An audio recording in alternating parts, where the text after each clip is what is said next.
Nice shiny new ring as well. Oh. Yeah. More than forever. Welcome back, everybody. Sorry. Crazy week 11 in the books. We got a lot to talk about, Mason. We also have a guest coming on in about 30 minutes. Cameron Durnford. He's going to talk some hoops with us. I'm really excited about that. Whoop, whoop. Do you have anything of note from this weekend? How was your weekend? That's how we should start. How was your weekend? Good. Worked Saturday. Watched the fights. Made it just in time for the UFC fights. Really good fights up until the last two. But luckily I didn't pay the full ticket price for that card, so can't be mad. When did they switch to Paramount? I believe January, the start of January. So that's gonna be nice. Yeah, because they're not making you pay for pay-per-views anymore, right? You just got to pay the subscription. I'm gonna assume that they're just gonna make Paramount like more expensive. But it's so ESPN right now. I pay for an ESPN subscription so I can pay for the pay-per-views.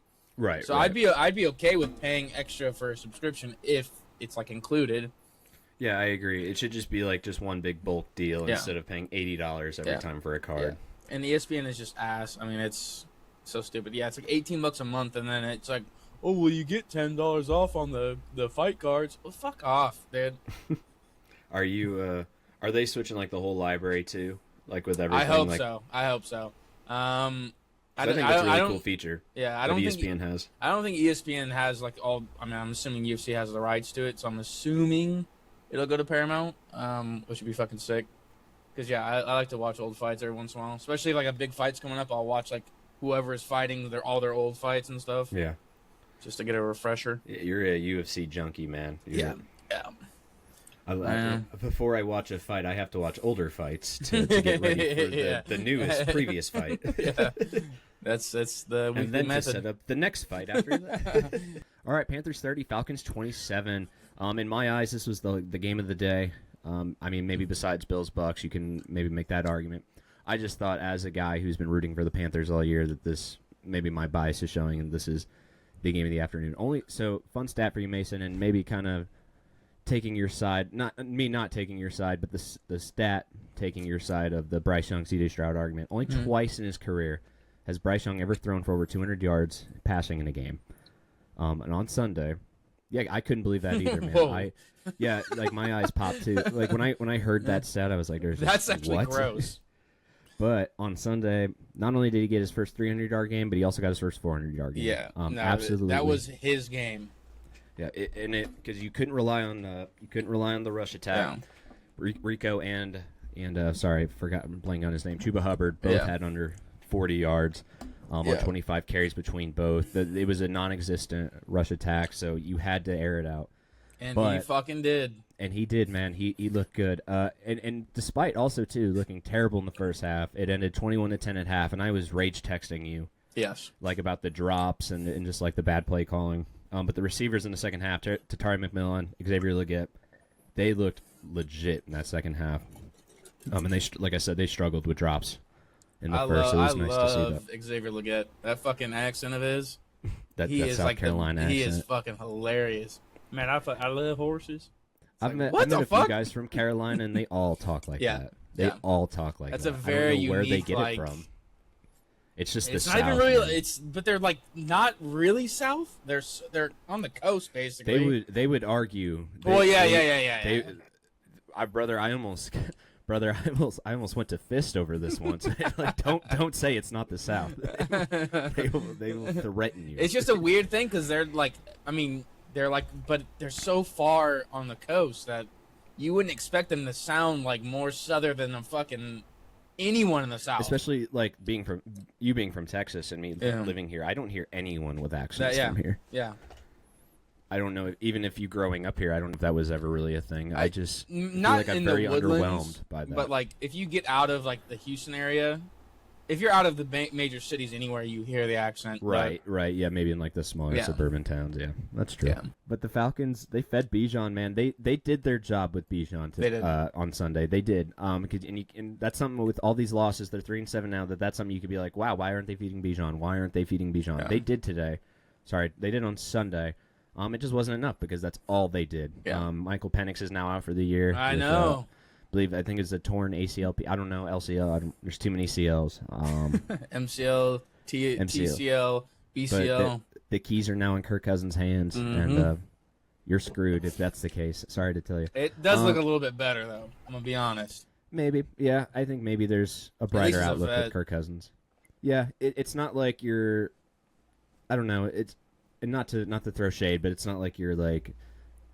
We have Davis Mills. Like, Yeah. Let's see how this goes, you know? Like, Kirk Cousins is obviously a very good quarterback and has proven it.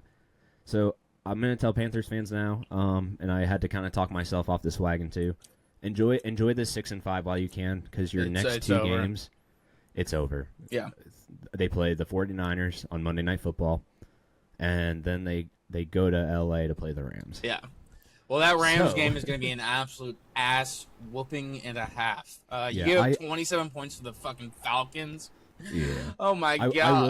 I will say, I think they have a chance in the Niners game, just by just how depleted on the shoulders that of Bryce defense Young. Yeah, but again, it has to be on the shoulders of Bryce Young. Yeah. And it's the rule, not the exception, that he hasn't really had a game like this ever. So you have to. I hope it's not a one-off though. I like Bryce Young. I do too, man. I'm a big fan. I'm the leader of Bryces, as I. Mm-hmm. Yeah, and you're a Brycist. I'm a Brycist, yeah. I like him. I just don't think he's better than CJ, but I do like Bryce Young. I really liked those two. I would have been happy with either of them coming to the Texans. I'm obviously happy where we went, but I like Bryce Young. I think There's you're nothing much wrong better with off him. where you went. Yeah. On the other hand of Bijan Robinson actually getting utilized, did you see Ashton Genty? Did you see I didn't watch the game last night, no. No, but did you check? Because I know you have him on fantasy. Did you see his fucking stats? I was already winning before Monday. Yeah, so let me actually we'll do live react right now because I do want to see how it went. Well, I've already seen it. You want me to tell you, or you want to wait to see it? Let me be surprised. I'm about to have it up in 1 second here. Okay. Week 11. Okay, he had 9 points. That's not good. Oh God, what happened? 6 carries, 7 yards. They 6 gave him carries? 6 carries.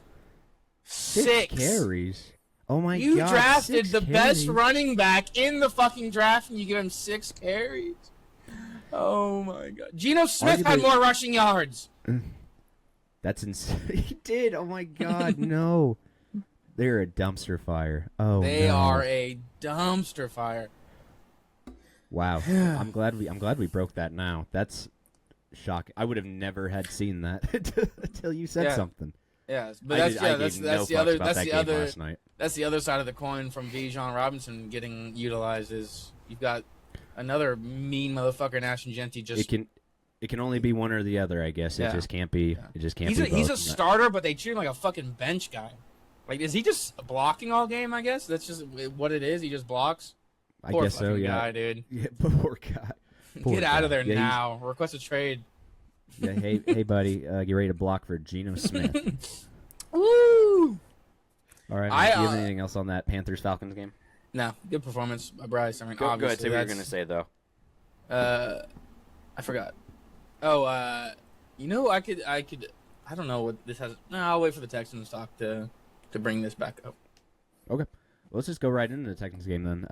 Texans 16, Titans 13. The only note I had on this game was that it was way too close. But Mason, you obviously had eyes on the game, so I'll let you take it away. What were your thoughts? We are fucked this week because I don't believe CJ is playing again.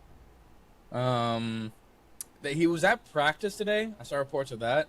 But obviously it was like no contact, and he's probably just going through some progression type shit.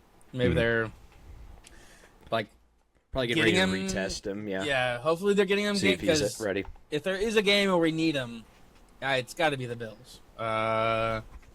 Especially after this past game with the Bills. Yeah. Well, and we need to win. We need to win out. So if he's not here for this game, we're gonna be 5-6.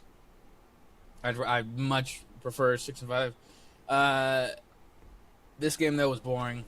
Davis Mills had a terrible start. Our offense just didn't look like they wanted to be there almost.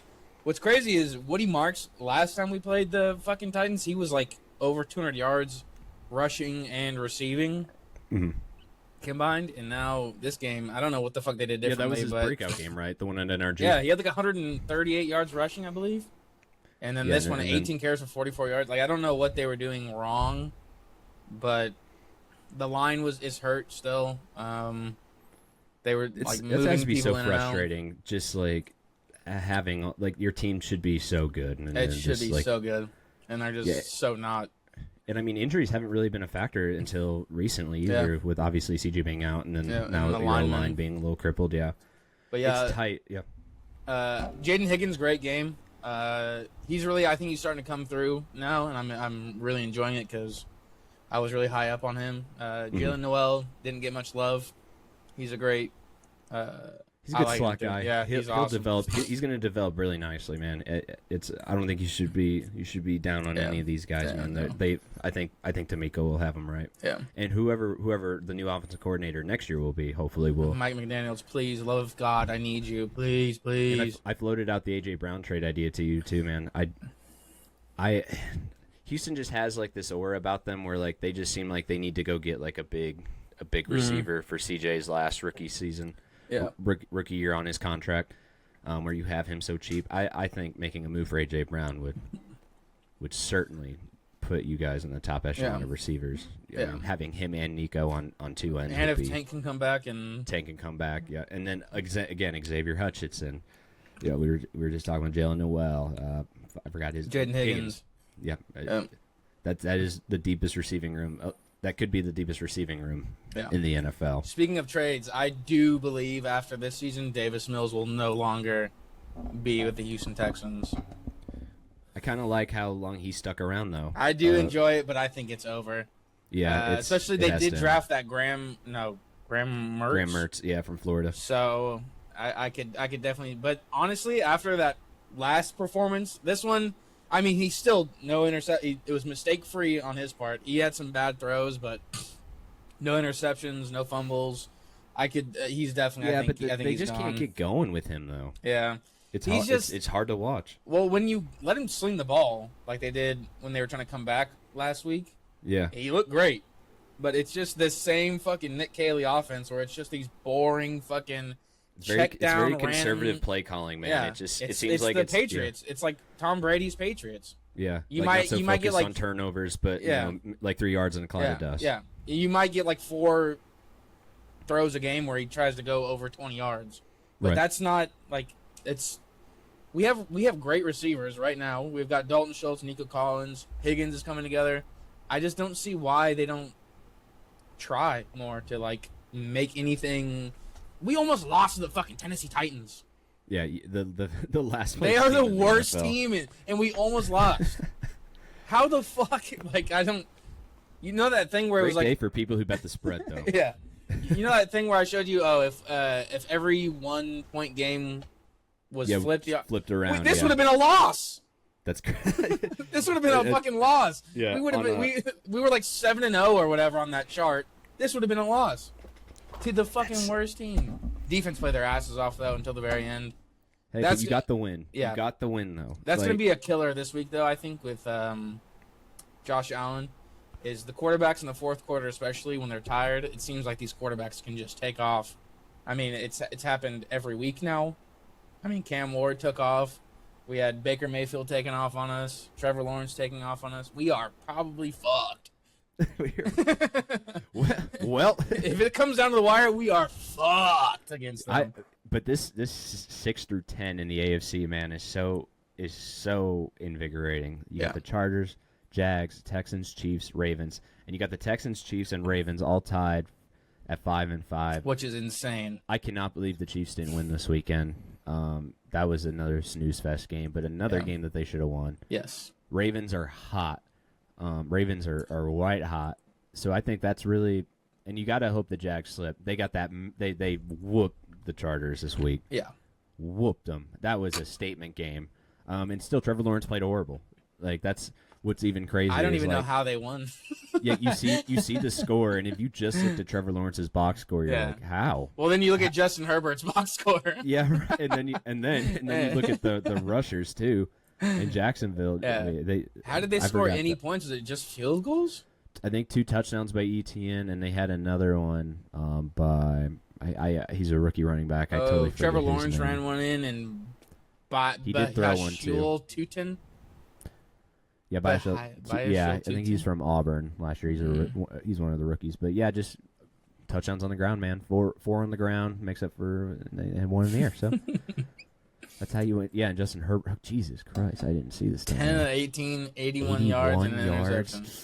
Ooh. And then got benched for Trey Lance. Oh my God! Look at all these rushers too.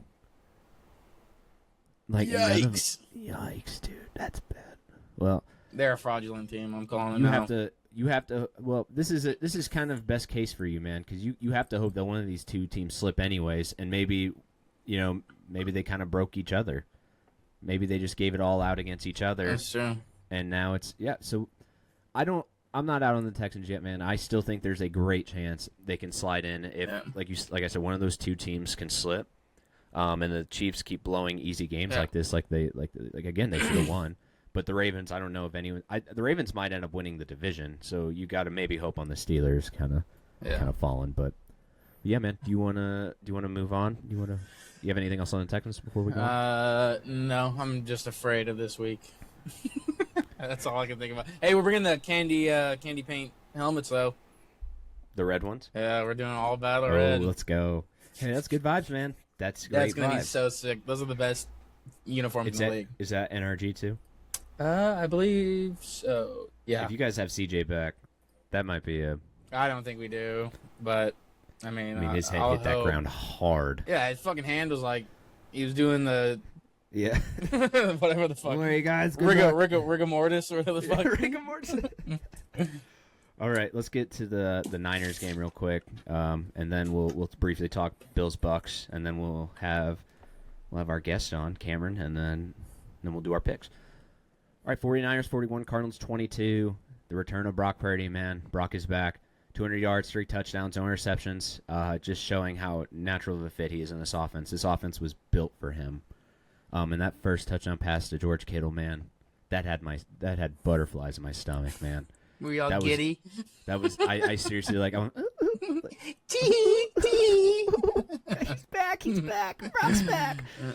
But I mean, it's a good feeling because I was obviously very happy with the way Mac Jones was playing. And I certainly wouldn't. I don't know. I certainly would have maybe rode with the hot hand in this instance, but obviously you pay Brock Purdy all this money, you have to put him in.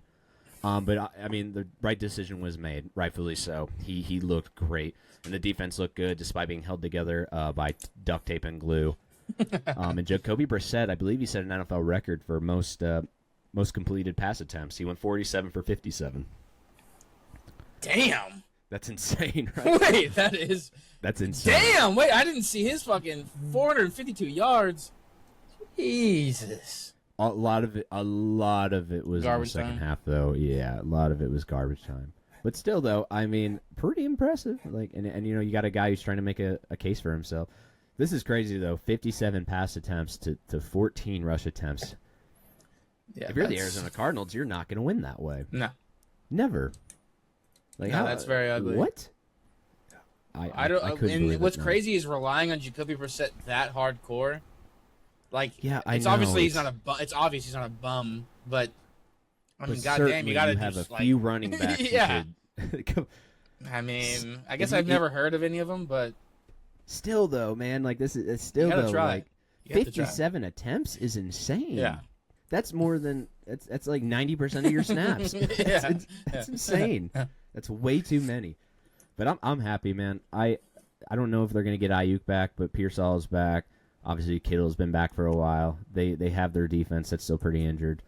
I don't know, man. I didn't have high hopes going into the year. Every win has kind of been above my expectations at this point. And the NFC is tough, man. So even if they do somehow get in there, I don't see them getting far.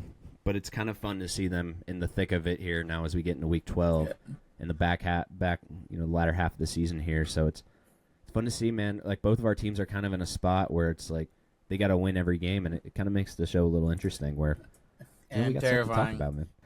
All right, let's get into this last game here. I'm going to send this link to Cameron real quick. Yeah, we'll make the picks. Oh, by the way, you beat me by 1. Let's go. What's the score? Of this week or overall? Yeah, I guess both. I don't know the overall. I guess we probably should have kept better track of that. Oopsies. But you got the Panthers and Cowboys this week, and I got the Broncos. Everything else we were washed. You picked the Cowboys or you picked the Raiders? Sorry. I picked the Raiders.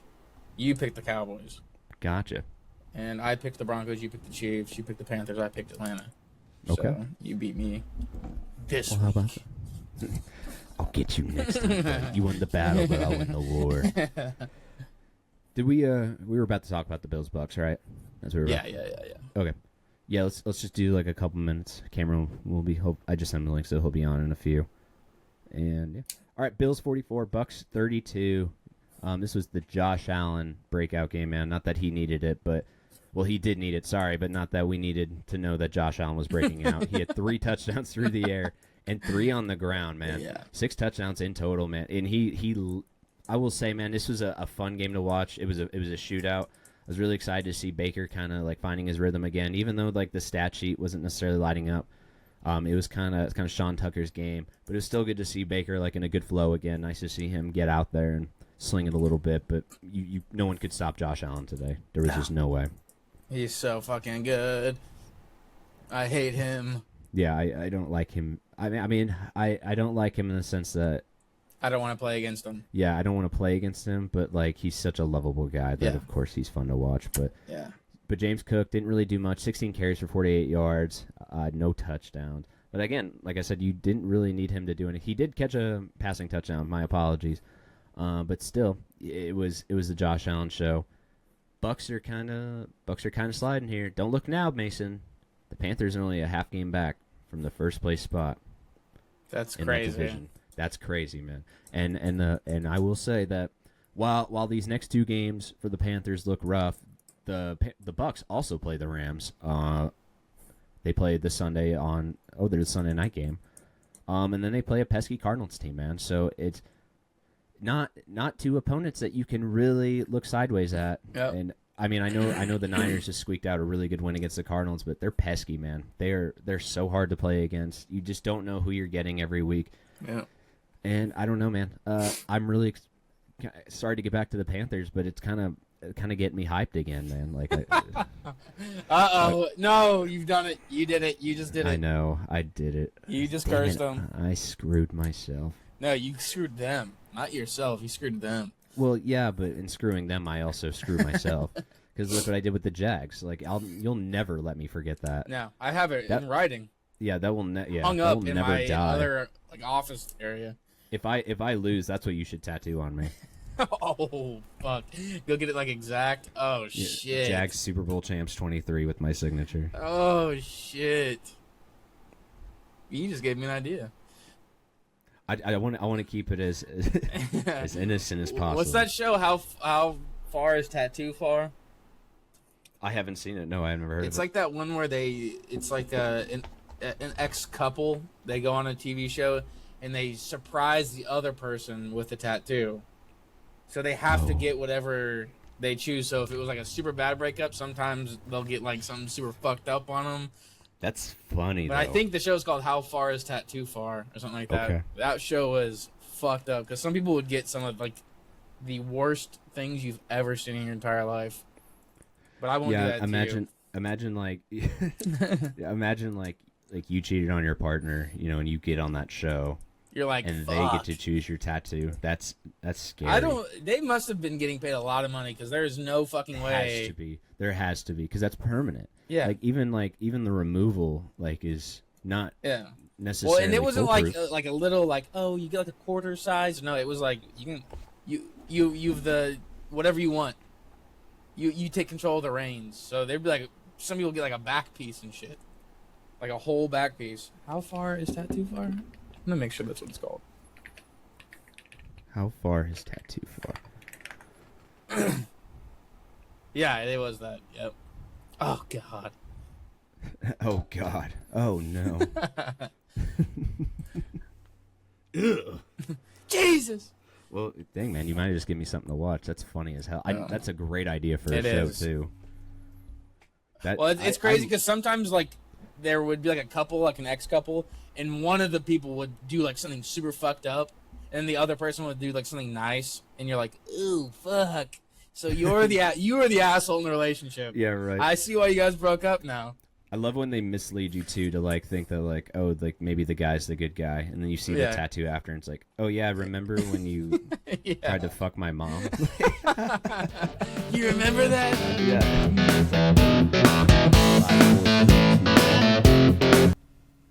Welcome back. As you see, we have a third person sitting in the chair today. We are going to talk hoops. We're going to talk a little hoops. Our first hoops talk of this season.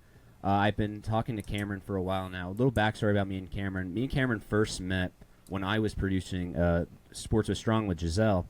When my time at UH, it was a cloudy. I believe it was a cloudy Sunday.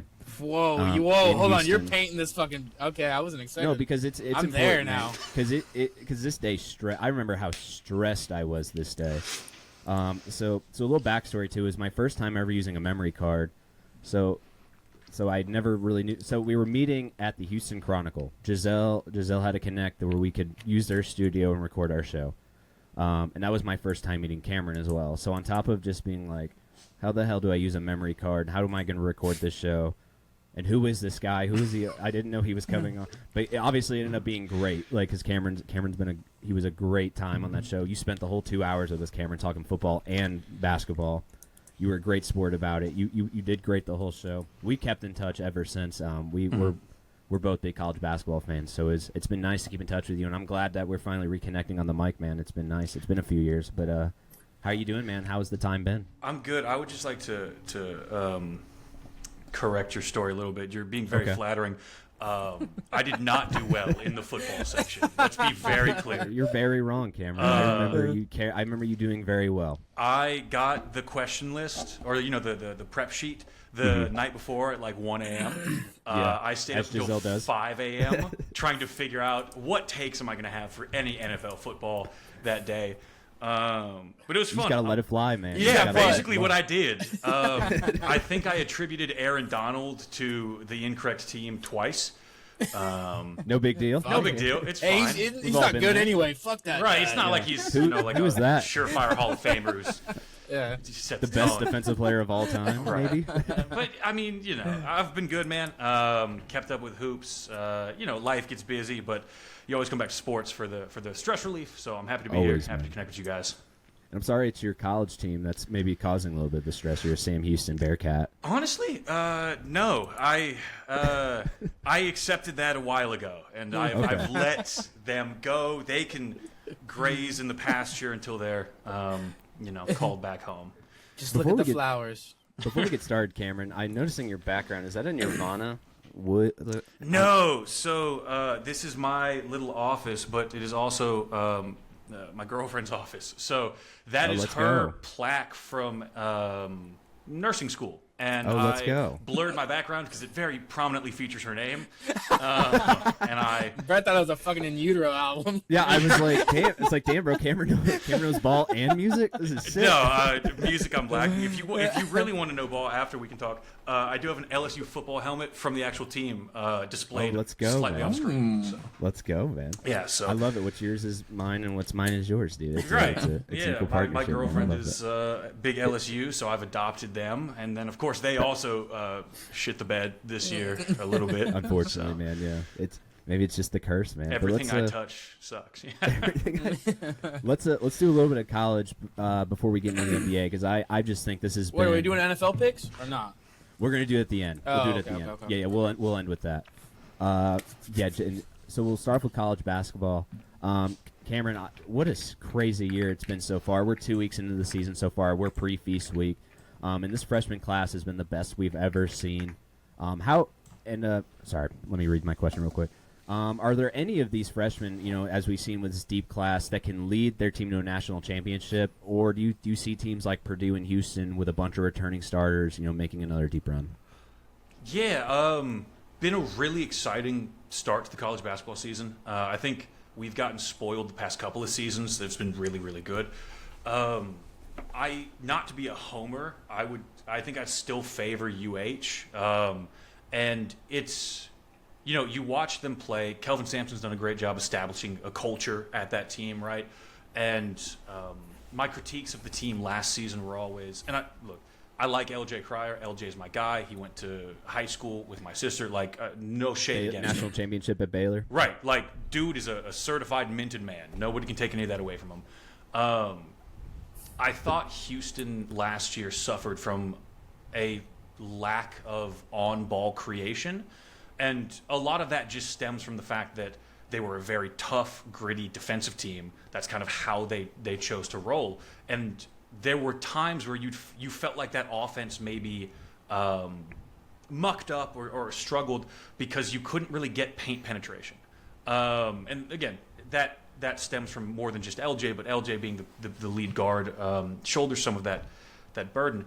And so I would pick Houston because, and I know we'll talk about it later, but they brought back 3 of their returning starters from that national championship team. 3 of their best players, too, by the way. Miles Uzan. These are not Manuel like Sharp, fifth-year seniors who are riding the bench. These are legit contributing players. And Tugler, who's the defensive player of the year in my eyes. Right. And then they brought in the 2 new guys we'll talk about later who have been great. They've been dynamic and physical and athletic. But so Houston would still be my pick. But, yeah, the freshmen have been awesome. If you have any comments on Darren Peterson, right, Kansas kind of lighting it up, he's probably my pick for the number 1 overall pick in the NBA draft. Okay. Not Di Bansta, BYU? No, I like him. I just think that Peterson is a little more polish to his game. Di Bansta, look, he's a Brockton kid, represents Massachusetts very well. I love his story. But And a Mormon. Yeah. Now Mormon. Yeah. But Mormon. Mormon. That's how you get to BYU. Yeah. Look, you took the NIL bag. I get it. I did confirm. I can't hate it. But Di Bansta, to me, gets by on a lot of athleticism, which is great. Fine. He's more athletic than I'll ever be. But I think Peterson's a little more polished to his game. And if not Peterson, obviously Cameron Boozer at Duke is kind of just unreal. Unreal. Everything comes so easy to him that he'll walk into the NBA and get a double-double. I think he had 32 points, and correct me if I'm wrong, but he had a double-double. I don't know if it was assists or rebounds, but he hit 10 or 11. But just the 32 points is insane. I mean, his exhibition against Tennessee, right, where it's like 30 or like 25 points, 22 rebounds, 7 assists. It's like he will do anything for you. And he is as good as advertised. He is as good as advertised and more. I think he'll probably end up being a bit better pro than his father, but that's what you want to see. Hey, but that's a compliment too, because his dad was an awesome player. Dad was a obviously. hooper, absolutely. If I might interject, AJ Diabansta, yeah. He's a Red Bull sponsored athlete. They need to fix his profile picture. Oh no! Oh no! They fucked his glasses up. He's got like crooked glasses. Why do you got this guy on your team? AJ, this is my college basketball knowledge right here. Look at this. I mean, come on. Yeah, we're feeding Mason everything he's going to know the rest of the year. I appreciate it. Yeah, his glasses are crooked. You're right. Yeah. Rookie. Smile on him, though. Great smile. Great smile. But why would they do that to him? What the fuck? Yeah, dude. At least, gotta fix the glasses a little. So on Di Bansta specifically, like I said, he's from Brockton, which is outside of Boston. Do you? And this will be a loaded question. The answer is going to be no. Do either of you remember Terrence Clark? The name sounds familiar. College hooper, I believe, went to Kentucky. Was supposed to be drafted in the NBA draft. Passed away tragically from. I do. Oh yeah. Yeah. Okay, I do. So remember the that. NBA drafted him. I remember that. Yeah, the NBA drafted him as an honorary pick. Di Bansta was super close with him. They grew up in the same area, ran in the same circles. He's a couple years younger, and Di Bansta gets compared to Clark very frequently because of their style, their skill, where they grew up, and it's just very, very interesting, and it's refreshing because Di Bansta, he's Mormon, he's in Utah, he's repping BYU. He will talk ad nauseum about Brockton specifically. Really? And it's just refreshing to see a guy rep his hometown no matter what. Yeah, I love that. Man. I love it. Hometown people. If you rep your hometown like nobody else, I love your hometown Absolutely. as much as you do. Never been to I agree, Brockton, man. never going to be. Yeah. I'm with you. And now I ride with Brock. Right. And if I'm ever in the area, you know what? I'll stop by. Yeah, you know what? I'm there. Maybe. Brockton till it's fucking backwards. All right. Wow, they got a lot of nice lakes and stuff in Brockton, actually. Massachusetts is beautiful. Mason, you've been there a few I times. fucking man. love Gorgeous. Massachusetts. But let's keep talking about this UH team, man. We were talking about the two freshmen, Chris Senac Jr. and Kingston Flemings. They've kind of opened it up for their scoring a little bit. As you were talking about, the Cougars have kind of really focused on grittiness, defense. But I think these two freshmen coming in have really kind of opened it up for their shooting. So what do you think has improved for this team over last year? They had a really – I didn't get to watch the game. I was watching the football games, but they had a fun, tight game against Auburn on Sunday. Absolutely. Yeah, like I was saying, I think Flemings has been really, really good for the team. He brings a little more size to the guard position. I think he stands like 6'4". He's very dynamic. He's quick off the ball. He gets explosive. Into the paint. Yeah, explosive. An insane athlete for a true freshman. So I was looking at what some other people have said, and I agree with the sentiment of, like, if Kelvin Sampson is giving you the keys to his offense, he trusts you, he sees something in you. And I have not seen anything that would make me disagree with that assessment. Not that I would ever know more than Sampson, let's be very clear. But there were times where I think last year you could tell, like, the team would get off its base. If the offense mucked down and you missed 3, 4, 5 shots in a row and you couldn't get stops, the team felt a little frenetic. Here, I think the cardiac Cougs, man, that's that's part of the style. But yeah. I think this gives them a dimension of, like, hey, I'm just gonna blow past the guy in front of me. Like, I'm just gonna go to the rim, and if you're open, I'll kick it to you. Chris Senac, I mean, size and toughness in the paint. UH is known for that, right? It's not like that they were missing that, but just continuing the legacy, carrying the tradition. They're going to mug teams when it gets, closer to March Madness. But for now, I think they're just seeing what works and trying to keep up that undefeated streak in the regular season. To your point, man, you made a really good point that, like, Kelvin Sampson isn't going to give you the keys to this team if he doesn't trust you. Mm-hmm. But not only that, it's not like him to give it to a true freshman. Right. It's usually like when we see these recruits come in, UH has been, since in the portal era, have been a portal school. So seeing 2 5-stars come in, sorry, my mic. But seeing 2 5-stars come in and just kind of take over has been a lot of fun and kind of like, like a nice refreshing change, They did make a deep run, and obviously they should have won that national championship game last year. I'm still upset about that game. But yeah, I really like the two additions of those guys, and they've been a lot of fun to watch. But Feast Week is upon us, man. I love Feast Week. Obviously, the Maui Invitational. We got the Players Era. That's probably the best tournament of the season. Is the Players Era in Vegas this year. But do you have a favorite invitational, like a fun one that you like to watch every year? I mean, it's basic. You had said it though. Maui Invitational always my go-to. Always the best one. Yeah. Always the best. When I was younger, it used to be because of Bill Walton. He was like a staple there, and I just loved him. And then man. It's always on later at night, so I can still tune in after all the other games have finished up. But no, dude, during Feast Week, I'm with my family. My dad's a former basketball coach, so hoops is on literally 24/7. I don't even pay attention to, like, who is playing. I just sit in front of the TV and watch. That's the best. I think that's the best way to do it, man. That's kind of like what made me fall in love with it. Is just like, like maybe at like 11 o'clock noon on a break day in November, you're like, crap, I need something, like, I need sports on, like, but there's not a game on until 6, and it's like, well, what's this, like, mid-major college game that's on at noon? And it just turns out to be like one of the it just turns out to be cinema and one of the best things you've ever watched. I mean, and the quality is obviously not better than the NBA, but there's something romantic about college basketball, man, and I love it so much. I would say this, it feels like you're teeing up some stuff later, so I'll save it for then, but dude, amateur hoops is so much fun to watch because, again, you'll get muck and grime and like 34-26 rock fights that nobody should ever watch. But then you just see some of the funniest, like, most basketball spirited stuff, and you're like, this is why I love the game. You see, like, Texas A&M Corpus Christi versus Rochester.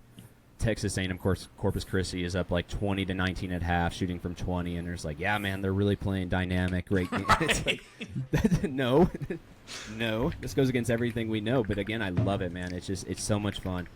So, but getting onto that as we talk about like the mid majors, are you okay? The tournament last year was super chalky. Obviously, there wasn't really a lot of upsets besides McNeese that kind of really took over anything. I mean, I guess you could argue Arkansas with Kyle Perry, but we could go back and forth on that. But are you okay with trading all these upsets for in my opinion, better quality hoops with the NIL and portal taking over. Yeah, so it's interesting. You and I know, have talked about this kind of offline. I'm very passionate about this. Yeah, a little bit. And it's the hoops autist in me, so please forgive me. But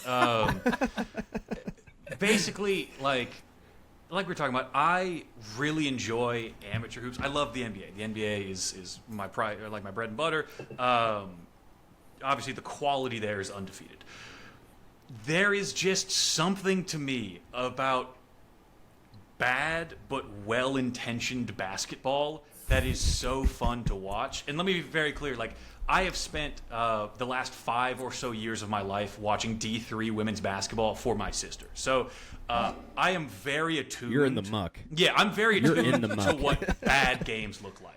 And it's not a criticism on women's basketball. It's a criticism on D3 women's basketball specifically. I know what bad games look like, and I have seen games that end 32-28 for over the entirety of the game. That is how they end. Oh my God. And so you sit through that, and you get a real appreciation for like Doug Peterson being a March Madness hero. And so while the quality is certainly better, I have a hard time saying I prefer it to like 5'8" white dude who's gonna go sell insurance after this, lighting up Kentucky. Like, yeah, I love the highlight of his career is like he's gonna dunk over like a guy who's gonna be an NBA lottery right, pick. exactly, and that's the story you take with you forever. Like, forever. He's got that hung up in his office. I just sell a fucking car. He's like, page. yeah, that's me. right, like I don't know how deep in the weeds you guys have been, but back in 2018, so I'm dating myself a little bit. The Texas State semifinals for high school basketball, 6A, featured Tyrese Maxey. Okay. He was one of the last 4 teams remaining. Spoiler alert, he loses in this round. He loses to my alma mater, who started 5 guys who went D1. And amateur hoops at its finest, in the sense that these are 17 and 18-year-olds who will play here this weekend and then take an algebra test the next week. Yeah. We had beautiful known, about it. we being my dad and I, we had known Tyrese Maxey's here. We had known, that is the guy who's here. And you know that's the guy who's here because every coach under the sun from every D1 program is packing into this arena.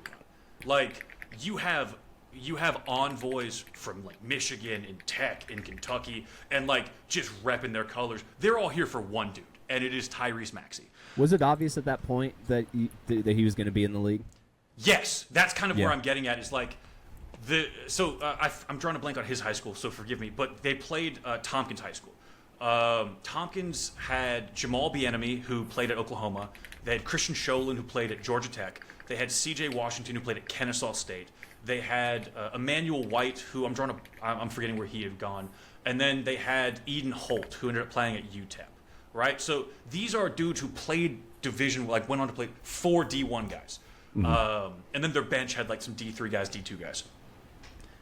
And you're looking out, it's in the San Antonio Stadium where the Spurs play. Everyone's packed in there. And the teams are warming up. You know, high school music's blaring. Guys are smoking layups because they're nervous. This is the biggest crowd any of them have ever played in front of. Except for him. Like, literally, headphones were in, joggers were on. He could have been at a park and nobody's there. Shooting shots, laying it in, talking shit. He drops like 46 on Tompkins, solo. Just going to the rim at will. And Tompkins only wins on a Jamal Bieniemy step-up 3, basically. And I say all that to say, watching Tyrese Maxey, who at this time is 18, go off against like a team of Division I guys, I was like, this is why we sit here and watch. Like, I don't care if the rest of this tournament like sucks. I got to watch Tyrese Maxey at 18 dice up a team that had like 6 dudes going to play in college. Yeah, I mean, again, it just shows like the skill difference of them. Like they all, like you said, they all went on to play D1, but there was only one guy there who was for sure, right, like going to be like a certified dog. Obviously, Kentucky was great for him. He refined his game a lot. You could have dropped him in the league the next day, and he would have still been fine. Like, you just, when you know, you know. And that's always my favorite part of amateur hoops. But to answer your question, Yeah, the quality of hoops being better makes it more tolerable in a day-to-day, so I can't argue against it. Yeah, man, I love... Tyrese Maxey has one of the coolest nicknames I've ever seen in my entire life. They call him Mad Max. That's sick. Pretty fucking sick. And he's from Dallas. Another Texas. Yeah, he's a Texas kid. Fuck yeah. Texas Hey, what was that hoops, man. team? What was that college team that you tried to get me into last year, Brett? That one in Louisiana. Oh, McNeese. Yeah, we were gonna go to the the Southland Conference final against Lamar. I almost dragged Mason with me. Hey, they just beat the Southland TV network Conference. CBS. I love the Southland Conference. Yeah, they beat CBS. beat like the Christian Brothers Academy or something. They beat the fuck out of them, Yeah, dude. yeah. Almost 100 points. That's fucked up. Yeah, dude, it's the best, man. This is why we College do it, of man. Biblical Study Ambassadors. I was just kidding. But that's actually the name of the school. Yeah. Whoa. That's so funny. That's so funny to think that school just has like a D1 basketball program, or even like high enough D2 that you're playing McNeese. Like, that's so funny. That school has a guy, Darian Ramos. He kind of went off, but he was the only person that actually scored. I think it looks like. Hey, man, this is why we hoop, man. Darian Ramos. Shout out to you. Shout out Darian Ramos. But let's end here with the college basketball talk, and then we'll get right into NBA. Cameron, give it to me. Who do you think is going to take it all in Indy this year? I got to stick by my guns. UH. I mean, you can only knock on the door so many times before you get let in. I think this is the year. They've addressed the weaknesses that I thought they had last year. Not that they were weak. Obviously, they took Florida to a tight game. So To the buzzer. Yeah, UH for sure. I agree with you, man. I think this is the year they finally pull it off. I think there's a chip on Emmanuel Sharp's shoulder still from that last play. I mean that just has to stick with you, man. Not being able to get a shot off, it has to sit with you. So I'm really rooting for UH to finally get it done and get Kelvin a championship. Let's get in the NBA, Mason. Finally, we can talk with the Rockets. So let's don't look now though. Before we get into the Rockets, the Detroit Pistons are the number 1 team in the East. How have they gone from a basement dweller to a contender so fast? Fucking not sure. Yeah, that's right. The Thompson brothers. Yeah. Right. Yeah. The good twin. Yeah, the good. Yeah. Does that spark debate? Who's the better Thompson? Is it Ashur? Is he the better brother? I think he's in a situation that allows him to be more in the spotlight. But do I think he's a better athlete and star? No. I think he's Cameron, good though. I think he's a better defender, which is to me the difference. Like, man, like Mason said, kind of has a role to play on a team that has a hierarchy. And even though you're putting the ball in his hands more with Fred VanVleet being out, Asar Thompson is basically given the green light to go do whatever. Yeah. And it's fun. I mean, if you watched him play the New York Knicks guarding Jalen Brunson, like, he was picking him up 94 feet and making Jalen Brunson's life hell. Now, Jalen Brunson did shake him and hit a game winner. We don't have to talk about that. But, like, aside from that, but if you watch him play defense, the only reason Jalen Brunson shakes him is because Asar Thompson is jumping at every move he makes, trying to cut it off. And it's like, you don't find dudes with the athleticism and commitment to mirror the guy every single possession at the end of a game. Yeah. You just don't. Like, good on him. My answer to that, though, Asar's great. Jalen Duren is great. It's Cade Cunningham to me. Yeah, that was gonna be it. And that's, I mean, you draft these guys, you hope for internal improvement. There was a time, I'm sure you guys know, 2-3 years ago, where it's like, does Cade Cunningham suck? Like, yeah, I remember that. That was did Detroit make a mistake? And he was only 20 years old. Yeah, and then you give him some time, you give him some competent NBA veterans around him, and he's averaging this season like 28 and 10. It's like, okay, no, he doesn't suck. Just the situation is bad. We went crazy on that. Yeah, he's just in Detroit. Yeah. JB Bickerstaff has been great there. It's been a great signing. They got, Monty Williams used to be there, and they finally got him out. They held on to him for way too long, man. It was way too long. We don't have to go too much into the Pistons, though. I was looking at the standings last night, and I did not know that they were first in the East. They're awesome. Yeah, credit to the Pistons, man. I'll have eyes on some Pistons games. But let's get to the Rockets, man. They've been the best scoring offense in the NBA all season. Obviously, adding one of the most prolific scorers in NBA history helps, with KD. But how does that addition help them open up the floodgates, and how does the addition of KD just help other players out? Well, I mean, for just seeing him in a Rockets uniform, still, like, every game I watch, I'm like, it does not even seem fucking real. Like, it still is not. I don't think it's hit me yet. And it's the fact that we've had so much success and not really. It's been a huge question mark at point guard, which I'm excited to see if they do anything about that in December. I'm assuming they will, because I think that'll just take us to another level, which doesn't even really seem possible right now. They're just playing so good, and KD being there, you can see in Alperen Şengün, you can see in just the players around him, the impact that he has. Alp did an interview, I think it was yesterday, where he was just talking about KD and how important it is just to have a guy that he can throw the ball to and know that he's going to make a play with it, and he doesn't have to worry about. It's just another factor that you just give KD the ball and he can score. It's just huge. I was going to call that out. You can tell, like, Alperen Şengün loves having Kevin Durant there to pass the ball to. Yep. Like, and no shade to Jalen Green, but going from Jalen Green to Kevin Durant as your kick out on a double has just got to make life so much easier for you. Yeah. You don't have to look at him. You can just fucking give him the ball and just hope at the end of the hoop. I would say just put it in his general direction. He's going to use his long-ass arm to grab it, and then it's going in. Like, it's... Slenderman-ass wingspan. It's a very simple process.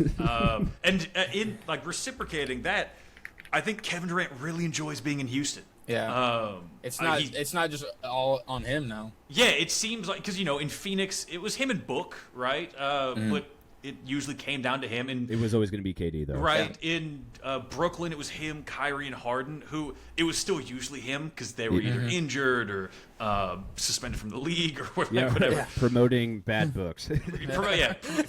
Just posting links. That is technically just posting links. But yeah, so you can tell he plays with like this joy that. And Mason, I don't know if Brett has briefed you, and you can hate me for this. I am a Warriors fan.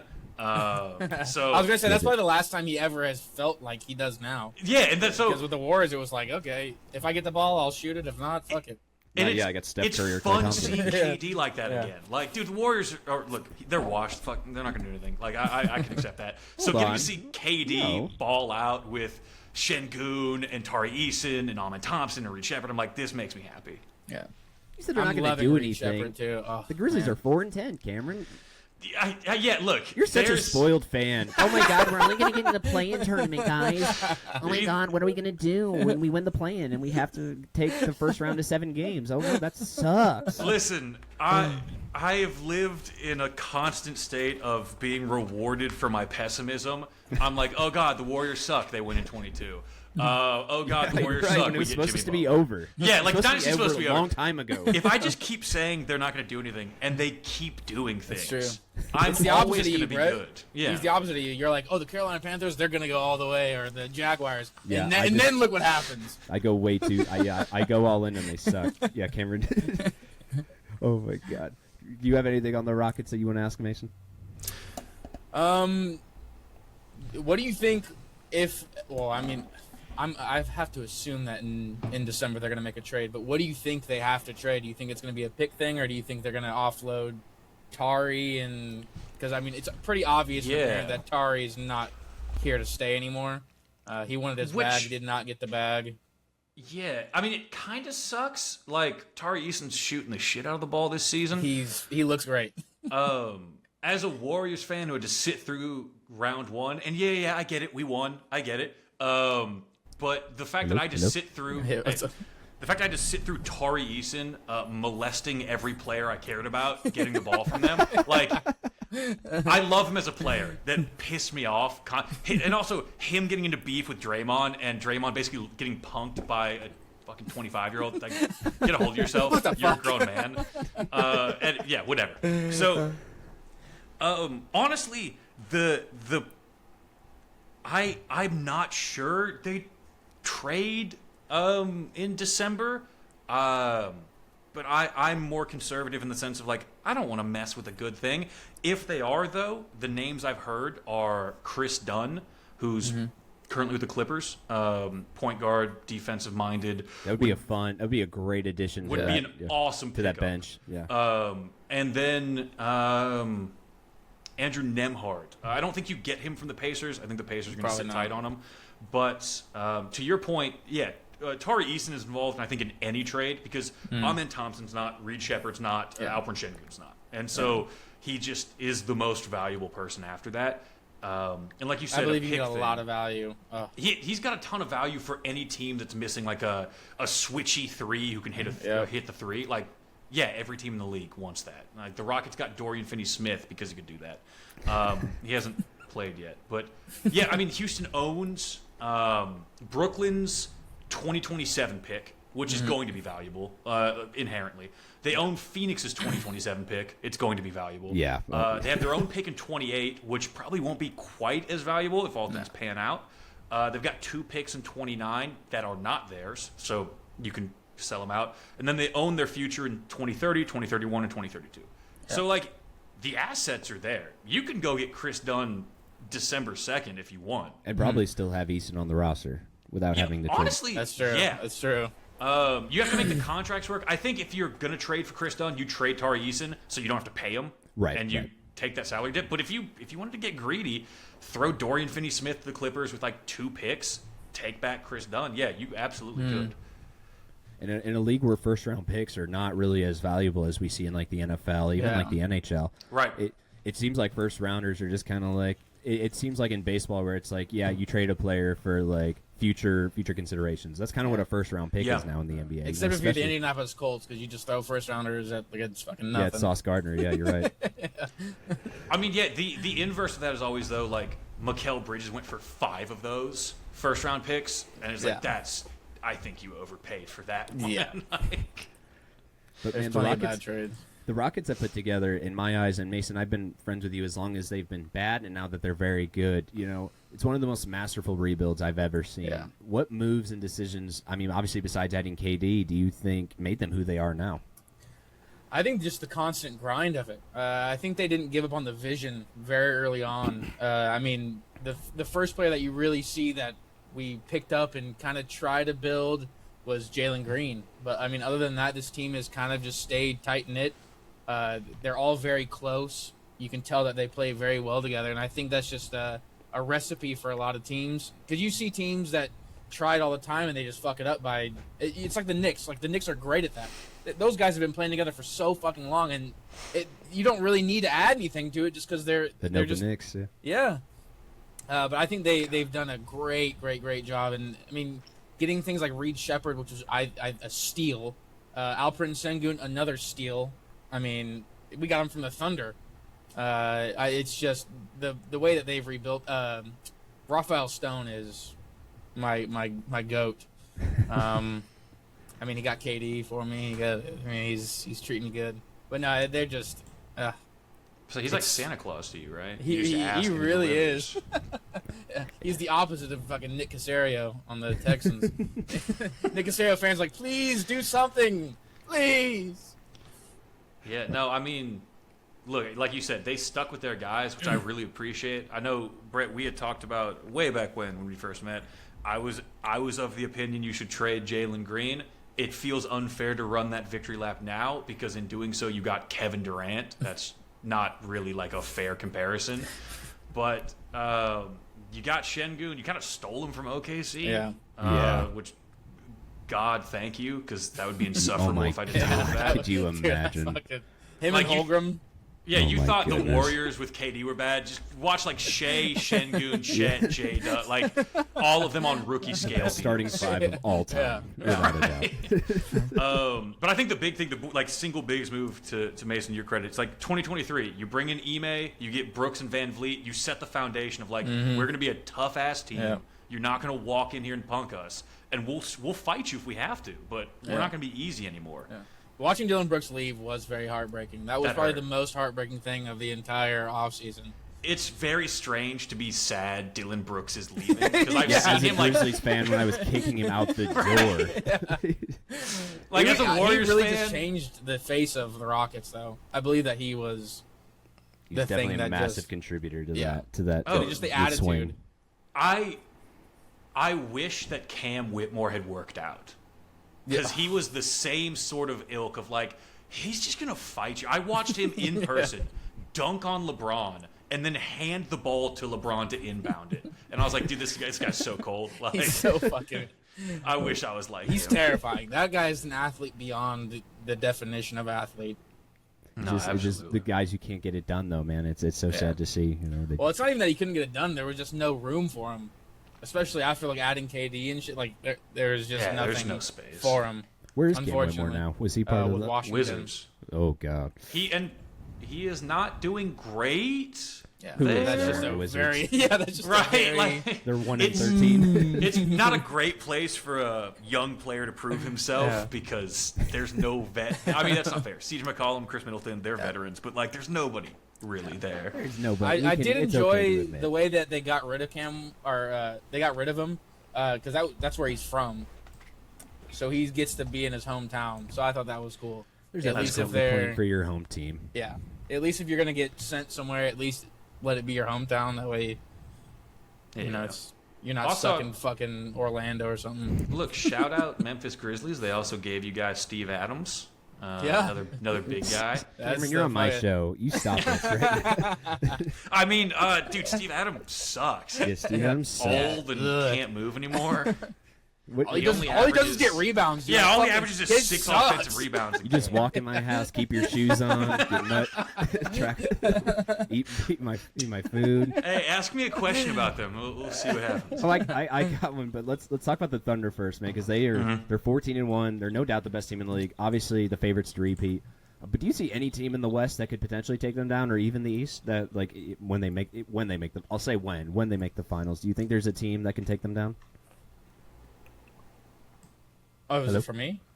We'll start with Cameron. We'll start with Cameron. I want to. Yeah, I'm so is there any? flattered. Because I know what you're going to say, Mason, but I want to hear Cameron first. Yeah, I can't cater to the home crowd to that extent. They're really good. So good.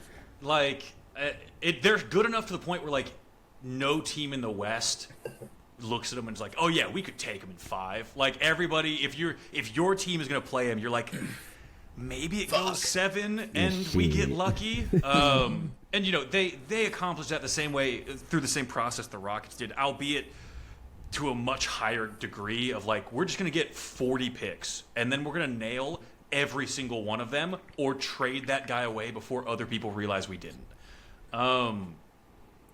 I would say, because you know, we've talked about this idea of like, when you're in any sport, the season ends, you don't win, you're basically chasing that ghost of like, are we better than last year's champion? That's really easy to figure out with this OKC team. They brought everybody back.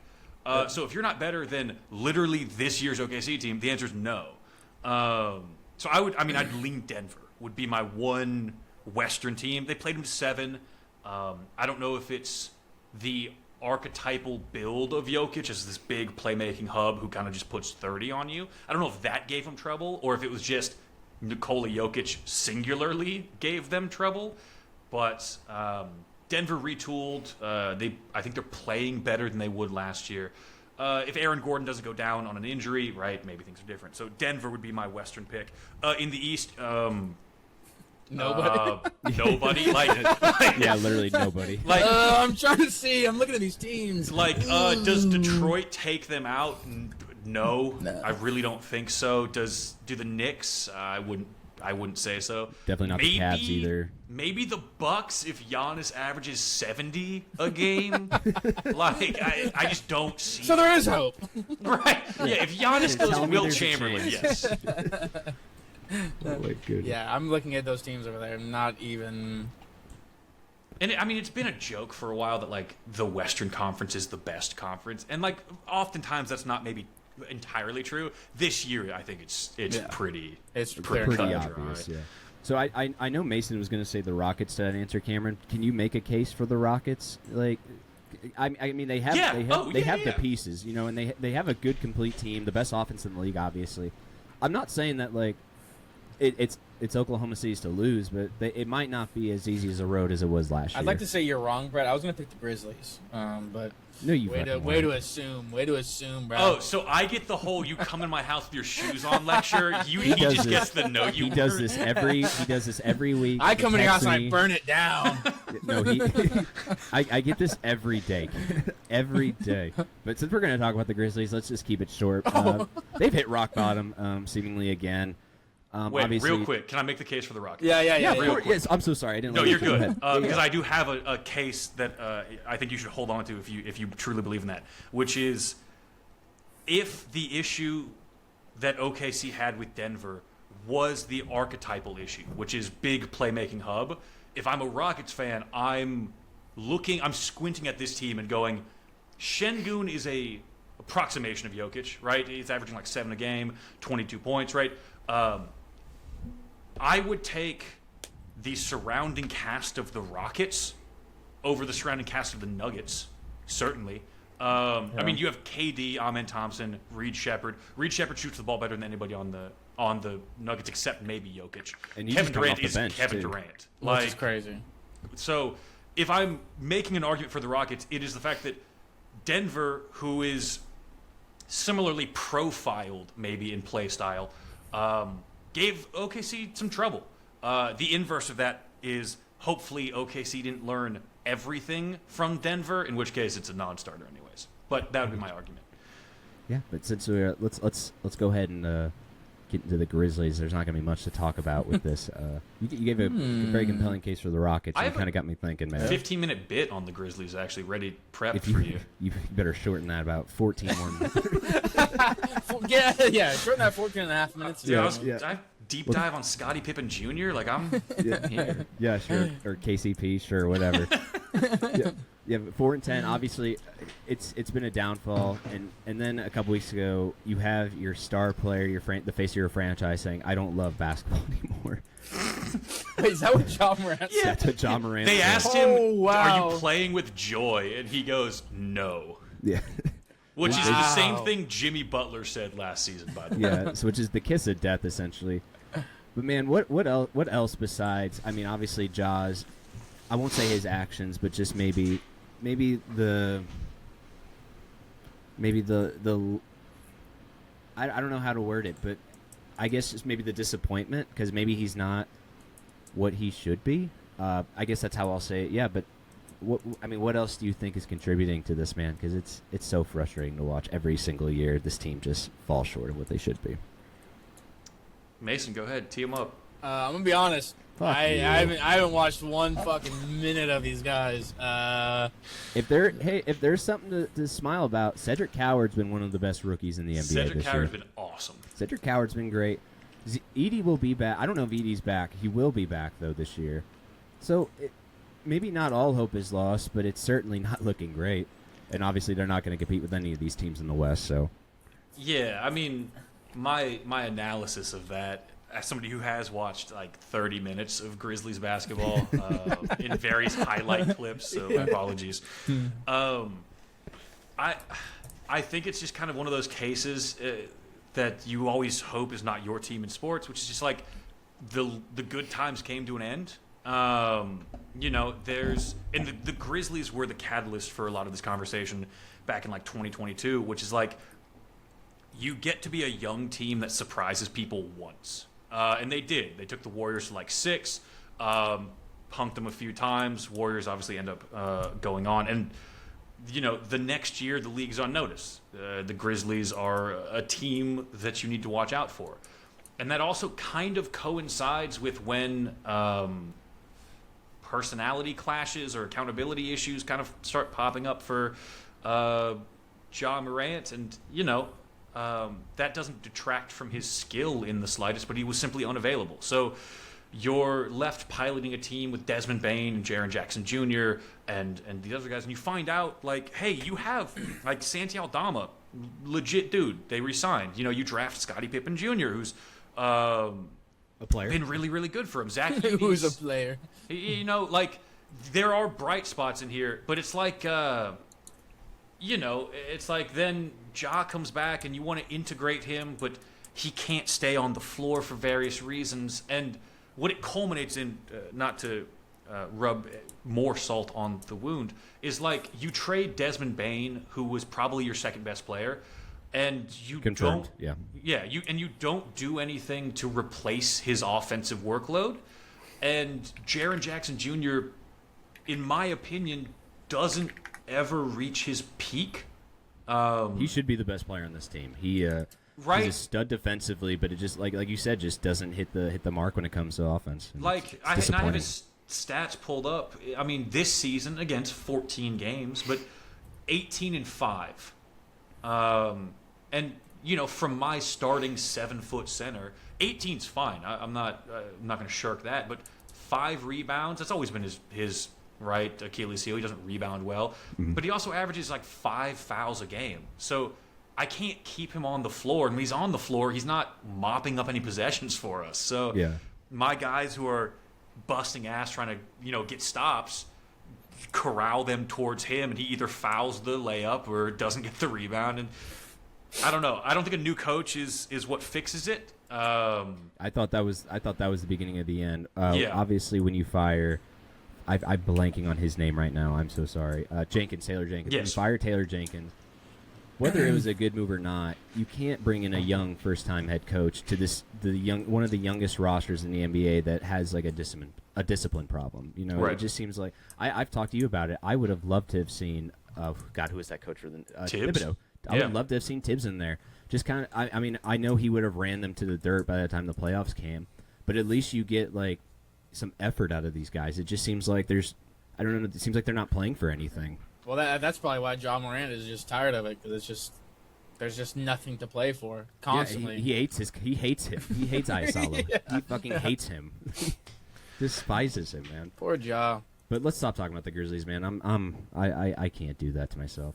But Cody, so it's still early on in the year. I mean, and we didn't even talk about it at all. But the gambling thing that kind of happened at the start of the year, I completely forgot about that. Has anything more come out of that? I forgot about that too. Yeah, that was crazy. Nothing more definitive has come out. I feel like they've really lost steam with this story, man. They've lost steam, but they've also done what every investigation that goes federal does, which is like you make the headline because we're arresting like 6 people, and then you won't hear about it for 2 years while everything goes to court. Yeah. So once the trial starts, you know, we'll start hearing. You know, it'll go to discovery and you'll get public information leaked off of that. But, like, yeah, it's crazy. It's in the last, 3 years, Jonte Porter's suspended from the league for gambling on himself. Terry Rozier is indicted and allegedly gambling on himself. Chauncey Billups is not gambling on games specifically, but is a part of mob-backed poker. The mob is back, man. The mob is back. Which is awesome. And also, he is potentially a co-conspirator in the NBA's gambling on games thing. He's not named yet. Free Chauncey Billups, for real. Free Chauncey Billups, he didn't do anything. Bro. I mean, the one thing, I've said it, and I'm a stickler for it, or I'm a curmudgeon for saying it. We should not be allowed to gamble as much as we are, just like fundamentally, and not even for like obvious reasons, but for more like moral high horse reasons. I think we're given too long of a leash to start off. Yeah, it's one of those things where, to me, it's like we're basically giving, because you know, a gambling addiction is a real thing that people struggle with. We're basically giving the most vulnerable people to that condition unmitigated super access. young too, by the way. Yeah. Getting paid money that they'll never see. My ever. dad is a teacher now. He doesn't coach anymore, but he teaches a course that is related to sports statistics. And he has kids who are like 17, 18 in his class gambling on like Croatian badminton. Like, this isn't a joke. That's insane. Like, when you're 17 and you're gambling on Croatian badminton, one, you are not from Croatia, so I know you don't know anything about it. 2, you're just losing money, and you're instilling in your mind that pattern of like, oh, I get my allowance like $20 on, so like, it's just, we're setting up the next generation for such catastrophic ruin. Yeah, I agree. I as a guy who does love gambling himself, it has gone too far in the sense that we can gamble on everything and you can get into debt very quick gambling. A lot of people. I mean, you don't can gamble realize. now on like if Donald Trump shakes hands with the fucking Prince of Egypt. Yeah, which is awesome. But, Well, yeah, which is great. Thanks for highlighting the best part. That was also the thing. MLB had a gambling scandal break. Yeah, I don't know if you guys kept up with that, but I same thing. haven't seen it, but that's funny. The same thing was prop bets on what type of pitch the pitcher would throw for their first pitch, and the pitchers can very clearly, like, make that cash in. And so guys who are worth multiple dozens of millions of dollars were doing that for like 200,000. And so it's like very clearly that's a sickness issue. It is not a money issue. Yeah. There's something wrong there. But do you have anything else, Cameron, on the NBA? Let's actually give me your besides the Thunder, who could win the NBA? Who will win the NBA Finals this year? Who will? Oh boy. That's loaded. Like I said, Denver would be my non-Thunders pick off rip. And again, this is all provided people are healthy. I think in the East, dude, the Cavs would be kind of my roll of the dice. Cavs They're and then risky, Bucks. man, but they're so risky. Like, I don't feel good saying that, like, the Cavs are a threat because it just seems like, you know, like last year, it just seems like, yeah, they run into like a buzzsaw like the Celtics, and they're not gonna do anything. Yeah, my thing is like the Celtics are dead. They're dead this year. I mean, they suck. The Celtics are gone. The Pacers are gone. I would take the Cavs over the Knicks, I think. Cavs or Bucks would be my one or two, and then from the West, Denver and then Houston. But you know, this is all pending OKC not being 78 win team. That's my question to you. Do you think they break the all-time wins record? As of right now, it kind of looks as if they will. I don't know how, like, when we get into like December, you know, maybe not December, but January, February, where, you know, maybe these guys take a little bit more off, and maybe they're just trying to conserve themselves a little bit. We'll see. But as of right now, man, 14-1, you can't make the argument that they won't. Like it's right. and like you said, they're one of the best NBA champions we've ever seen, and they returned every single player. So not only like do you have a title under your belt, but you have another year with guys that you can build chemistry, and it's just, I don't know. I see a Warriors type projection with these Thunder teams that are going to be ruining our lives in the next few years. Yeah, I mean, Shea's 27, dude. Like, That's so young. That's so young. He MVP's at 26. He's 27 now. Like. And Chet's not even in his prime yet. No, Chet's not in his prime. J-Dub's not in his prime. AJ Mitchell, I guess, is a guy now that they just found. They do. They're so good. But yeah, man, I think it's obvious that the Thunder will win. But let's go on to our football picks. We're gonna ask you, Cameron, to stay on, man, and help us make some of these picks, man, because it's we were looking at the schedule before you came on, and it is a little shaky. So we might need your help with some of these picks, man. Absolutely. Let's Mason, you got your pen and paper ready? Yep, I do. All right, let's do it, man. So we'll go ahead and start with Week 12. Thursday night's matchup. Mason, this is the one that you're going to have eyes on. Buffalo at Houston on Amazon Prime. Mason, I know you said you're working. You should try to go to this game.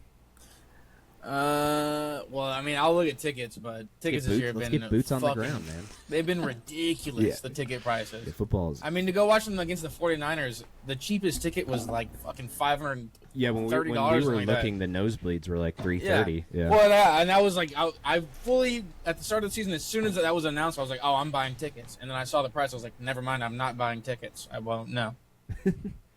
I'll just watch them from the top. I'll check some ticket prices. I think I work downtown for an event, so that might actually. That would work out, man. This could be legit. But are you gonna pick the Texans over the Bills? I mean, I have to. I can't not.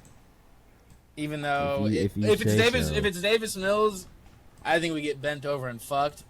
Unless the defense can make Josh Allen perform like he did the last time. Because I believe he was like 18 for 32 or something like that.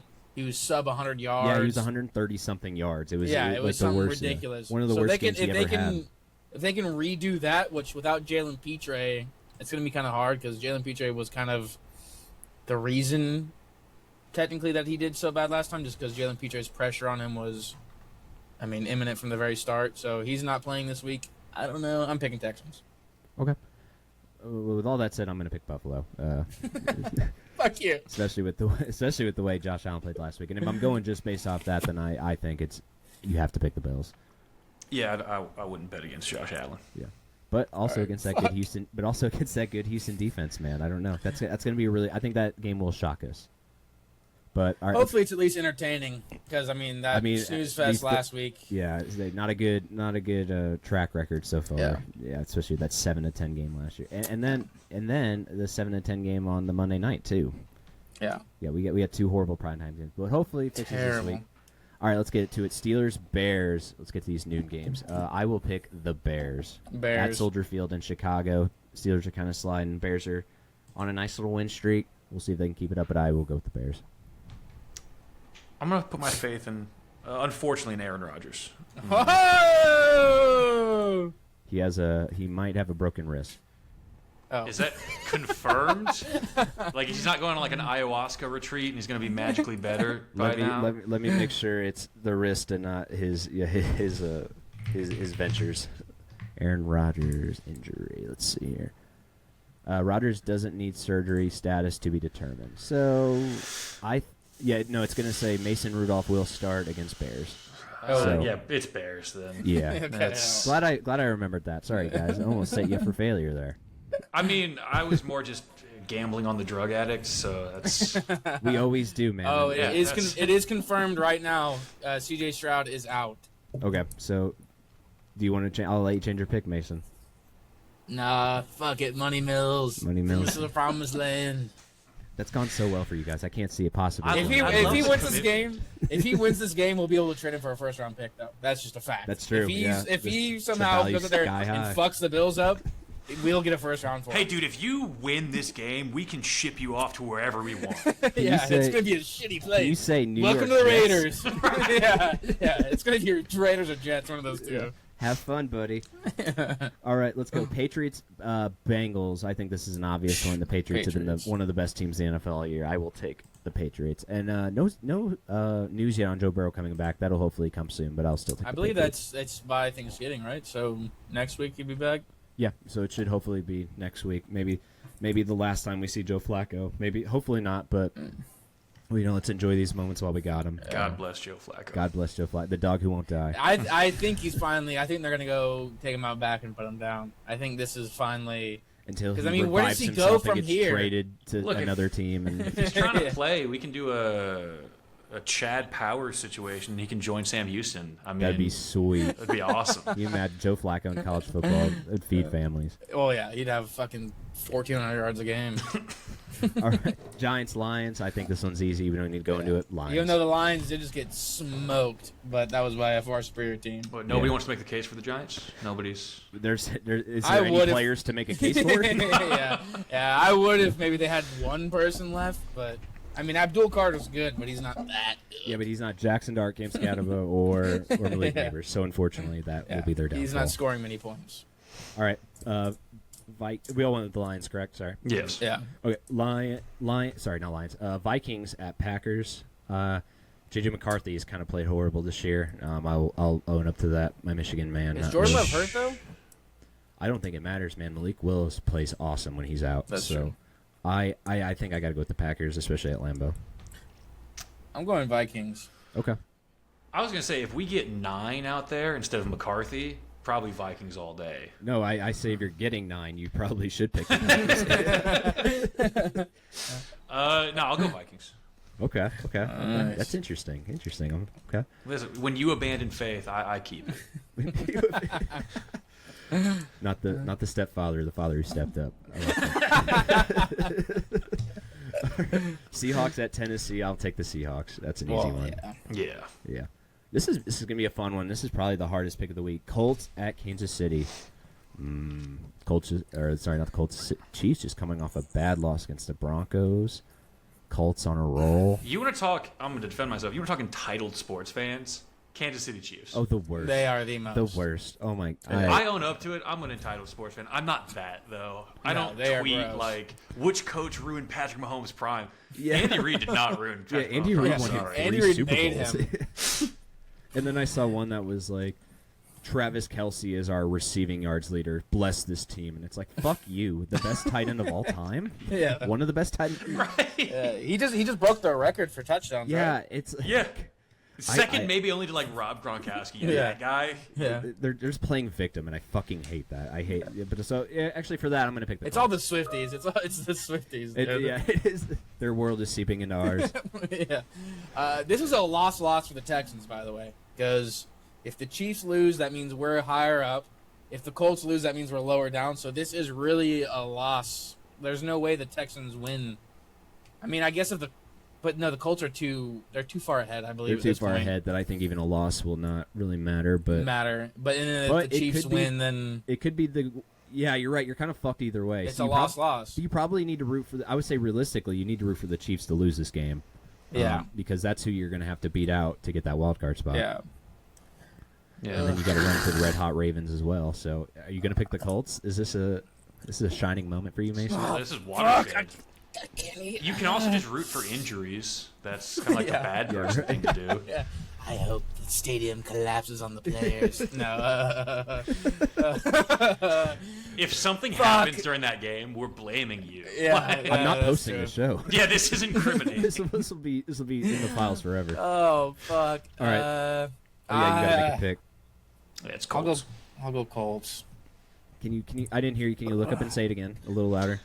Your mic kind of cut out when you said it. Can you say it again? Indianapolis Colts. Sorry, your mouth was I'll covered. pick the Colts. Okay, I'll pick thank the you. Colts. Thank you. Sorry. Thank you. Daniel Jones is good. All right. Jets at the Ravens. The Ravens are on a hot streak right now, man. And like we were talking about earlier, Mason, before Cameron hopped on, they're probably the white hot team in the whitest hottest. I tried to work that in. It didn't work. They're probably the hottest team in the NFL right now. So I'll keep on Baltimore's the Ravens. whitest team. That's very fascinating. That's interesting, right? Yeah, that's fascinating. Good I wonder for who them. is the. It's got to be the Patriots, right? Or the Rams? I mean, that's who it's historically has been. Yeah, maybe the Rams. Maybe the Rams seem I pretty could see white. Cardinals being a sneaky white team. So I'm gonna sneaky white. Sneaky whites. Wow. Technically, according to a Deadspin article from September, Okay, the Eagles let's go. are the Bird down. whitest team. Yeah, Cooper DeJean. That makes sense. Oh yeah, because they got a lot of Blankenship, defense. Somebody yeah, actually okay. did a Our Jackie Robinson. May we not forget. somebody did a racial breakdown, which feels very wrong. Of like NFL teams. That's too much. And the Eagles are pretty clear favorites. Racial The Texans are second. Hey, let's go, Mason. The Texans are the second widest team. Yeah, It's I don't about know time. if About trying time to the think white of guy got his turn, man. I'm trying to think of white players other than Dalton Schultz, and I'm drawing a fucking blank. apparently Half there's a CJ 20 of Stroud. them that identified. So they let them choose? I believe so. What the Yeah, fuck? you didn't know Will Anderson is actually white? Yeah. Where you been, brother? What the fuck? Oh my god, we got Yeah. so off track there. Obviously, I'm picking the Ravens. My I'm bad. sorry. No, Yeah, you're fine, right. dude. That was great. No, that was perfect. I'll was- go Ravens. That was my fuck up. The whitest, hottest. I couldn't. Oh believe I wait, tried this is awesome. squeaking Sorry, that in there. I have to be true to myself. The article up top says it was published 23rd of September 2025. The actual article is like sub date of when it was first written is 2014. So They've been Oh, on, shit. they've been on the Okay. trail. I was gonna say because I really don't think I can name more than one white person on the Texans. They've That's been on awesome. the trail for a while, man. Good for Deadspin, man. It's about It's now contributing to that hard hitting news. the Eagles though, I think it's got to be the Eagles because I mean they got a lot of defensive. I would say Eagles. I mean they have a would make defensive sense. back. Yeah, and I feel like their whole O line, besides that one Hawaiian dude, is Yeah. all white guys. Yeah, Yeah. and always has been. All right, let's. All right, enough of the white All right, stuff. the most exciting game of the afternoon: Browns Raiders. Ooh, I don't know. another 2 touches for Ashton An Genty. unmovable I object feel versus it. an unstoppable force. I don't know if I I said that feel right, it. but I think it's going to be Shedeur Sanders' game. We forgot to talk about Shedeur. Looked terrible, by the way, but He looked awful. What was it? 3 passes and he threw a pick. yeah, 4 for 16 and a pick. So Nice. we won't give Shedeur the attention that the other outlets do. So I will Yeah. go ahead and just pick the Raiders. I think the Browns' defense is way too hardcore, and the Raiders can't seem to figure shit out. So I'm gonna go Browns. I have a hard time picking the Browns, man. It seems weird, like saying it almost like. I like, picked wanted to go Cleveland. back in. What? Yeah, You don't believe that? Wow, is this because I picked Cleveland in my basketball segment? I took that very personally, man. It's fine. I'm not picking them here. I'll pick the Raiders. All right, good, Raiders. good. I don't think a week of practice can make your snap count audible to the rest of your team. Yeah. No, it's The Raiders doom and don't gloom. give any attention to Ashton Genty, and I don't see them doing that here, even furthermore. So that's the only reason why. Do you think I'm business thinking that. decisions are being made at this point? Potentially. I think they're trying to save him. Obviously, Could- I think they know Geno Smith ain't it. So I think they're like, well, let's at least try to save one of our instead of letting Cam Scatabo situation happen. Yeah, or Jackson Dart too. Yeah. All right, Jags Cardinals. I'll take the Jags, especially off that blowout against the Chargers this week. Yeah. And if Jacoby Brissett doesn't attempt 57 passes, I could see the Cardinals. Actually, I'm going to change that. I'll take the Cardinals. I was gonna say I'm gonna take the Cardinals. Yeah, I talked myself into that. I'll take the Cardinals. I'm going to rep Jacksonville just to be contrarian. Jagging off, dude. Where are my Jag-offs? Jag-off, stand up. All right, Eagles Cowboys. I think the Eagles. I mean, in come Dallas, on. that's going to be a great game, though. I would take the Eagles, though. I gotta rep the Cowboys, not to be contrarian, but Wow. for my family. The second time you said contrarian. I won't allow it again. Listen, I studied for my SAT.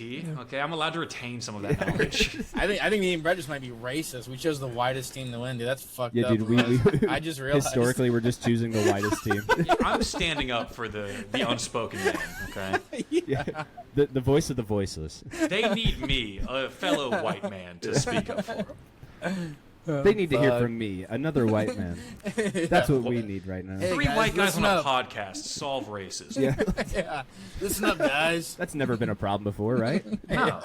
All right, Falcons Saints. I'm actually going to take the Saints here. The Falcons are frauds, and I like the way Tyler Shipp played against the Panthers a few The weeks ago. So I'll Falcons take are the Saints. frauds, but you're picking the Saints. That wasn't Yeah. crazy. Yeah, That was a I mean, crazy yeah, but the sentence. we knew the Saints were going to be bad, though. The Falcons. I get it. That's Okay. true. The Falcons were supposed to be in the playoffs this year. Falcons do have Kirk Cousins though, and Bijan's coming off a huge game. Yeah, you said Kirk Cousins like I was supposed to be like moved. Well, by I that. think he's better than Michael Penis Jr., dude. It's That's not what Joe I'm saying. Flacco, though. Come on. Yeah, he's no Well, Joe. no, hey, no backup for Joe Flacco. Okay, You'll never be Joe. Joe Flacco. knows. How dare you stand where he stood? I'm going Falcons though. I think Bijan probably pops the fuck off. I gotta Okay. do Saints. You gonna do Saints? Saints. Let's go, Cam. Let's go. Damn. Now I feel like a piece of shit because I love the Saints. Fuck. All right, last game of the 3:00 slate. Bucks Rams. Probably. Ooh, That game is gonna be fucking nuts. It'll to be a butt. great. That is gonna be sorry, it's crazy. it's a Sunday night game. Yeah. I will obviously take the Rams. Yeah, the Rams But- are, in my opinion, Yeah. probably top Best three team team in the in the NFC. Yeah. Without a doubt. All right, and then we get to Cameron. Do you have anything about that? Sorry, I don't want to interrupt. No, you. you're Do you have good. anything? Rams, I think, are pretty clear favorite here. Yeah. All right, and then Monday night matchup. This one has kind of. This one's hard for you. This one has show implications, man, on it. The Panthers at the 49ers, man. This is tough. I did say earlier, Cameron, before you hopped on, that I think the Panthers have the Rams and the Niners these next 2 weeks. And I was telling Mason that I think they could possibly win one of them, and if it was going to be one of them, it would be the Niners. That being said, it is at Levi's.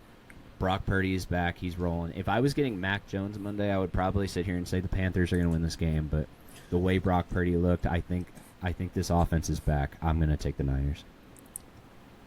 Well, that means the Panthers are gonna win. I'm No, I picking said- Panthers.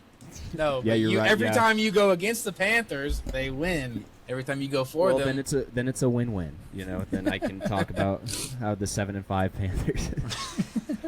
I'll stand in solidarity with you. I'll pick the 49ers. Okay. all right. This is probably the most Most divided we've disagreed been. Yeah. week we've had. It just takes Cameron getting in here and I know. and gaslighting us. Now we all got hot takes. I incite violence. That's what I do. Yeah. Cameron, you got any last thing you want to talk about, man, before we hop off? No, appreciate you guys having me out on Dude, this. thank you for coming been on. fun. We've Awesome. been Another in voice is desperate, nice. We've been in desperate need of some hoops talk, man. I've been wanting to talk college for a while, so I'm happy you came on. You're obviously the invite's always open, so please come on again. If there's anything crazy in the NBA or college that happens, and obviously over the course, you will be the first person we contact. So appreciate it, fellas. yeah, Had a again, blast. thank you for coming on, man. But we'll sign off for now. Fourth forever. This is it. Enjoy your week 12, everybody. We will see you next week. Peace out. Later.